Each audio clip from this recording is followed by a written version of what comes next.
Hey guys, Shaun C. Phillips here. Just got out of seeing the Texas Chainsaw 3D. I'm literally outside the theater right now, trying to find like the best spot to do the review. Now, this is one that I was really looking forward to seeing. And if we're basically sticking to the plot of the original movie, it's about a 40-year-old girl and her 40-year-old friends. But we'll get to that in a second.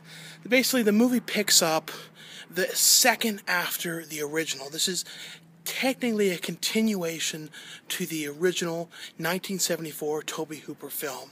And you know how the original ends with Leatherface, the girl getting in the van. You know, if you haven't seen that, you shouldn't be watching this. But, you know, she's getting away, and this picks up with the police and a group of, like, the townsfolk coming to the house where Leatherface and his family live. And, you know, magically there's a whole bunch more family members than were there. The cool thing about the original, the new stuff they did, was they got Bill Moseley in there kind of taking over for the, I think it was Drayton Sawyer, who was like in the sequel to, you know, who made the chili. I think he was supposed to be playing his part. So he was there. They got Gunnar Hansen to play sort of just like, kind of like an old guy who was there.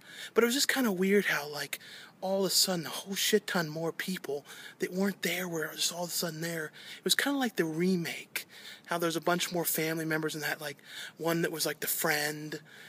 I don't know. I thought it was kind of cool how they picked it right up. But, as you know, the movie takes place in 1974, and the movie ends though with one of the girls. One of the new family members that you see has a baby, and she ends up escaping because basically the town folk ends up killing off everybody in the house, firing on them, kind of like in the opening of Devil's Rejects. It kind of had that kind of vibe to it. And, the one guy who's like the head of the lynch mob killing off the whole family ends up seeing the girl with the baby and taking the baby and basically raising her. And then it's supposed to be, years later, the grandmother somehow tracked her down, and something like that, and she died, and she's going to give the house to her. But what doesn't make any sense whatsoever is that it's set in the movie. You see 12 everywhere. You see that the gas is, $3.89. You see people have brand new cell phones. So it doesn't make any sense. The girl would be 40 years old if you're sticking to the thing, and there's no way of saying that the original was not the 70s. You look at the look, you look at what they're talking about, the subject matter, when they're mentioning things about war. It's like, it's the 70s. So this is one of those kind of movies when you're watching it, and every so often, very rarely does a movie come out when you're just sort of thinking, what the fuck is going on with this? Why is this happening like this? Why does this exist? And this is one of those moments. They made, in a strange way, this almost could destroy the Texas Chainsaw Massacre for people. It's that discombobulated and that big of a mess. There are some cool sequences. Yes, I will admit, if you look at this as a totally different movie, if you would have just called this the Texas Chainsaw Massacre, another part, somehow it happened, it would be okay. But what this is supposed to be is a continuation to the second one, and it just doesn't work. And it's so, they keep on dancing around the date, too. They say August 14th, but then you see all the paperwork says the 70s. So it doesn't make any sense. But basically, though, the girl ends up going with her friends to look at the house. And the kind of aspect that I did like was there's a key, a big key, and they basically picked up a hitchhiker who was with them when they're going to look at the house. The hitchhiker ends up, while they're out getting supplies and stuff for the house, ends up robbing the house, opening up the key to this door in the sort of a hidden room down the basement and letting Leatherface out. And Leatherface is kind of hidden away in this kind of catacomb thing. That kind of aspect was okay. Leatherface was played similar to how Gunnar Hansen played him in the original, but not as good. Didn't come across very scary at all. I didn't find this very creepy. The 3D, You know, there was a couple little things with the chainsaw, but this was a bit of a serious fucking mess. And I love this kind of stuff. I love the chainsaw movies. I absolutely love Tobe Hooper's sequel. And I kind of wish they would have just made this be in the 70s, you know, right after, you know, something else happened. So they could have still tried to kind of make that.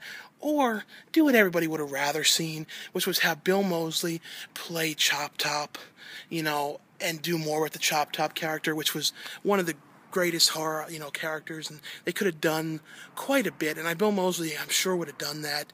And would have been very cool. And what I think a lot of people would have rather seen. But what this was... You know, I really liked that Richard Riehle was in the movie. Richard Riehle, I've worked with him on a film. He's a really nice guy. Really was glad to see him in this movie. But it just was a mess of a movie. You know, it had the coolest element was when Leatherface goes to a carnival, and they totally missed the opportunity of having Leatherface go through the fun house, killing people. They missed a couple marks with this movie, you know, and the confusion with the date, when it was so obviously the 70s, it was supposed to be 20 years later, or maybe not even 20 years later, maybe 18 years later, and how they have the cop look exactly the same. They didn't age anybody, even though it was supposed to be years before. They look exactly the same. In fact, the main sheriff looks younger. I don't know. I've never seen a movie that was such a disaster, and such a movie where you're just sitting there like, what the fuck is going on with this? And, you know, I don't know. I came into this movie, wanted to be totally truthful, wanted to go into this movie and just, you know, because I know people really wanted to hear what I think of this. And it's a mess. It's up there with the mess that Texas Chainsaw Next Generation was. I think they need to just not make another Texas Chainsaw again. I don't think I even want to watch one again.